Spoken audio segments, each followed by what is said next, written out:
So I gave blood today, and it did not go as planned. I essentially passed out, and after my body was reacting to the giving of blood, we didn't even get to a full bag, and all of a sudden I was out, and then I was back. So they assured me that this is a common thing that happens, and there are some preparatory things that I can do for the next time. Namely, letting them know so that they can elevate or they can twist me backwards or whatever, and then also to be able to decrease the blood flow. So lesson learned for next time. However, it was this experience here that actually caused me to sit down here. That spurred the thought of, hey, what am I grateful for today?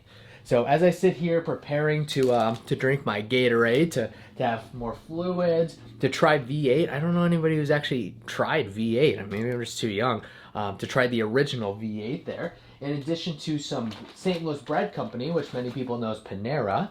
Little tip here, like that I've learned a little while ago. Make sure to ask for your bagel's bread slice because it's so much nicer to be able to put cream cheese on each one, or to even just to eat them as snacks here. So I will enjoy those after filming this video. But back to the story. So back to what am I grateful for today? And what I'm grateful for is me passing out. The reason why is because me passing out was actually a wake-up call. It was a reminder of my mortality, all of our mortality, where one day I'm going to pass out, I'm going to lose consciousness, and I'm not going to regain it back.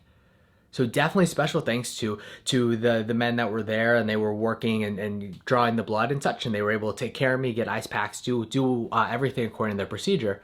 And even though it was 30 seconds or less that I passed out, that was still a stark reminder on how it can influence my day, this mindset, this change. Because this happened to me. And then it's up to me how I'm going to interpret it. Am I going to interpret this as something, woe is me, what a waste of time, I wasn't even able to provide any help to anybody, or, woe is me because, wow, I wish this didn't happen to me? Or can I take it as an opportunity?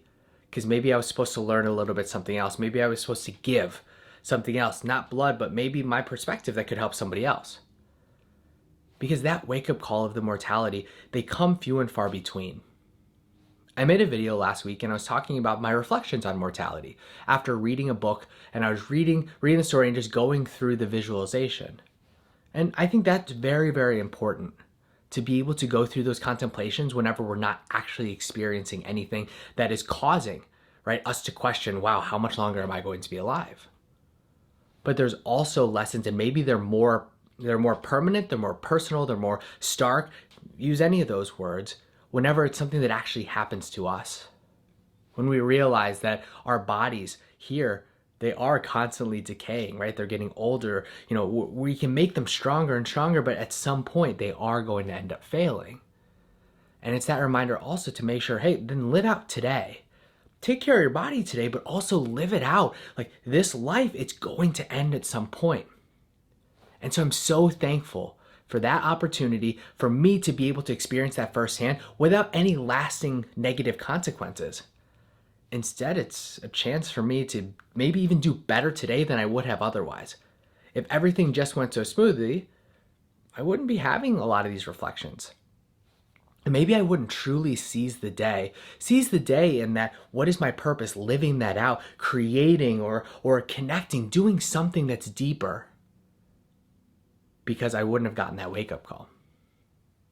So that's it. That's day 2. Excited to start building the momentum with this.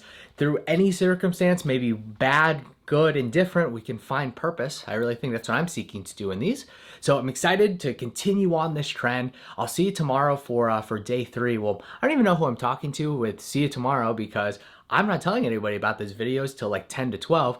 The reason being behind that, I'll do a slight digression. Who's going to watch this anyway, at least at this point, where a lot for me has been, hey, let me create these just for the sake of creating, without that pressure of going and saying to everybody, hey, here's this thing, because then I can find my unique voice through the situation. I can find what I really want to be able to create without that external pressure of, oh, you should do this to get views, or you should do this because somebody says you should. So that's part of what this creation process is. So for anybody who is watching this into the future, I'm wishing you the best from this moment right now on, what's my date today? On, I think, hey Siri, what's the date today? It's Thursday, April 15th, 2021. On April 15th, 2021. So wishing you the absolute best, and I'll see you tomorrow for the next one. Have a blessed day till then. See ya!